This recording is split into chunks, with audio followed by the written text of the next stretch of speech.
era of the billion-dollar airbase is over. While traditional runways are sitting ducks for long-range missiles, the JAS-39 Gripen is turning ordinary highways into the front lines of NATO's defense. We are revealing the secret Swedish doctrine that allows a fighter jet to vanish into the woods and strike from anywhere. What if a fighter jet required only a stretch of road and a small van of mechanics to dominate the skies? We're breaking down the Gripen's rugged engineering that makes this minimalist footprint possible.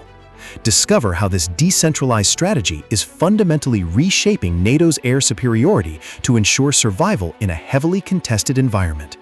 The most dangerous weapon in NATO's arsenal isn't just a missile, it's a highway. As global threats evolve, the Swedish Boss 90 philosophy is becoming the new blueprint for Western survival. Watch how we dismantle the vulnerability of static bases by transforming remote roads into lethal mobile hubs that no enemy can track.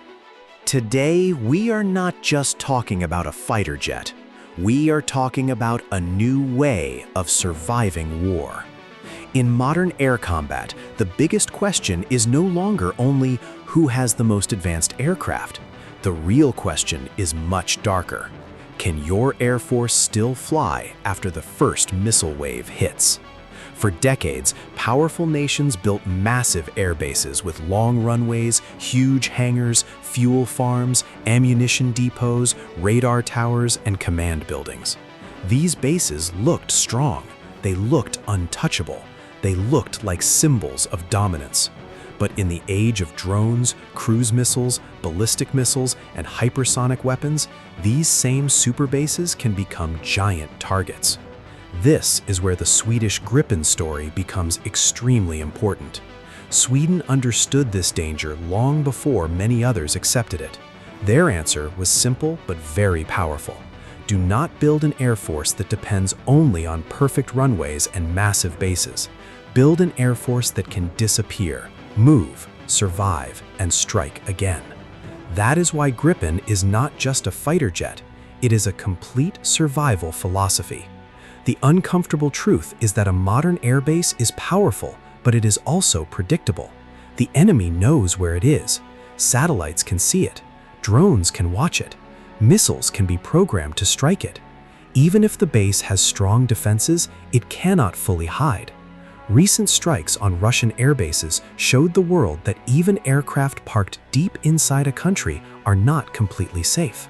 Satellite images showed damaged and destroyed strategic bombers, proving that aircraft sitting on the ground can become targets before they ever enter the sky.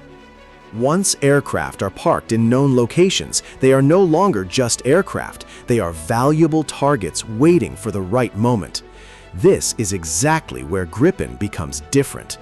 Gripen was not designed only for clean military runways, air shows, or perfect conditions. It was designed for Sweden's serious Cold War fear. What if the enemy destroys the main air bases in the first hours of war? Sweden's answer was dispersed air operations. Instead of putting everything in one major base, Swedish fighters were prepared to operate from roads, hidden areas, forest locations, and small temporary bases. The Gripen can operate from short stretches of public highway, around 800 meters long. This is something that most heavy fighters cannot easily do. Its rugged landing gear, smart aerodynamic design, and canard layout help it land and take off from short fields. This is why Gripen is often called a road fighter. But the aircraft itself is only half of the story. The real power is the logistics system behind it. The Gripen does not need a huge hangar and a massive maintenance team every time it lands. It can land on a road strip, move into a hidden service area, refuel, rearm, and return to the sky quickly.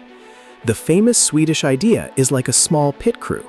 A small team, often described as one trained technician with a few conscripts, can prepare the aircraft again in a very short time. This means Gripen can keep fighting even when the main base is damaged or under threat. This creates a serious problem for the enemy. If an enemy wants to destroy an air force that depends on 5 large bases, it knows exactly where to strike. But if the fighter jets are scattered across roads, forests, small service points, and hidden locations, the enemy faces a nightmare. Now it is not hunting one airbase, it is hunting hundreds of possible locations. Some may be real, some may be empty, some may be decoys, some may already have moved. This is how Gripen turns survival into a weapon. Now NATO is paying close attention. Sweden officially joined NATO in 2024, and this brought a very different air combat culture into the alliance. For many years, NATO air power depended heavily on large bases, long runways, heavy logistics, and centralized operations. That model is still powerful, but it is also exposed. In a modern war, large bases can be attacked early, runways can be damaged, fuel depots can be hit, command centers can be targeted. This is why NATO is now focusing more on Agile Combat Employment, also known as ACE. ACE means aircraft must be able to move quickly, operate from different locations, use smaller teams, and keep fighting even if main bases are damaged. This is no longer just theory. ACE exercises in Finland and the Baltic region show that Allied air forces are training for exactly this kind of war.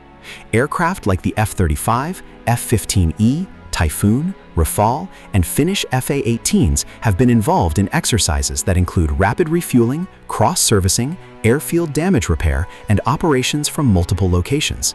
This proves that NATO understands one important point. The future air war will not be fought only from comfortable, permanent bases. In my personal opinion, this is where Gripen gives NATO a lesson that no one can ignore. The F-35 may be the stealth superstar, the Rafale may be a brilliant multi-role fighter, the Typhoon may be a powerful high-speed interceptor, but Gripen teaches something very basic and very deadly. A fighter is only useful if it can survive long enough to take off again. Gripen does not try to win by being the biggest aircraft in the sky. It tries to win by refusing to be found on the ground. Now imagine the first night of a major war in Europe. Missiles are launched, drones fly low, satellites watch every major airfield, electronic warfare begins, cyber attacks hit communication systems, runways are targeted, fuel depots are attacked, radar stations are damaged. In the old model, this could badly wound an air force before pilots even reach their aircraft. But in the Gripen model, the story is different.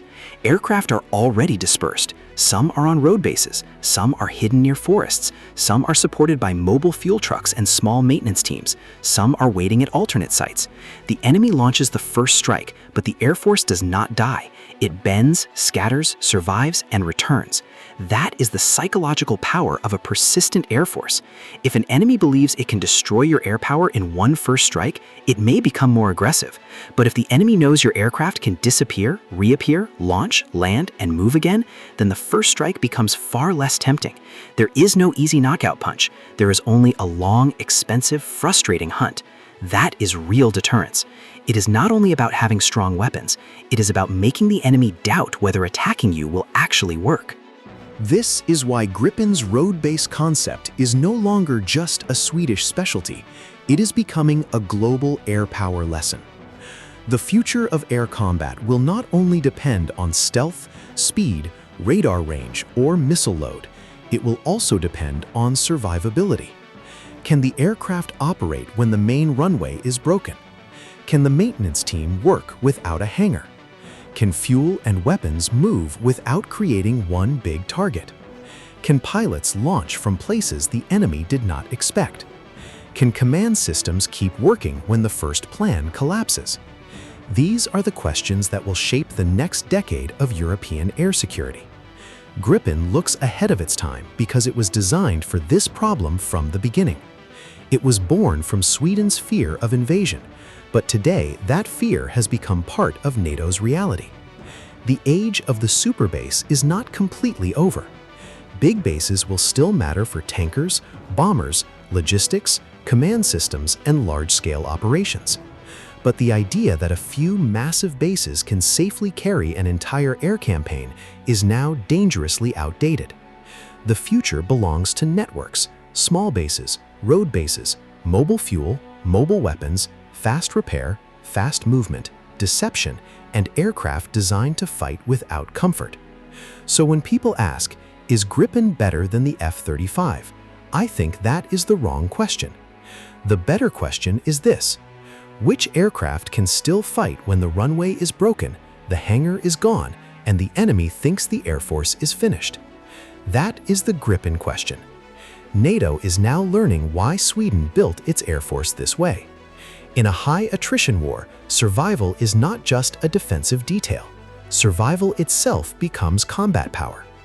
In conclusion, the modern superbase looks impressive, but it is fragile. Recent wars and satellite imagery have shown that aircraft on the ground can be destroyed before they ever join the fight. Gripen offers a different answer: disperse, hide, refuel, rearm, and strike again. That is why the Gripen's old Swedish road warrior doctrine may become one of the most important air power lessons of the modern era. Not because it is flashy, but because it survives.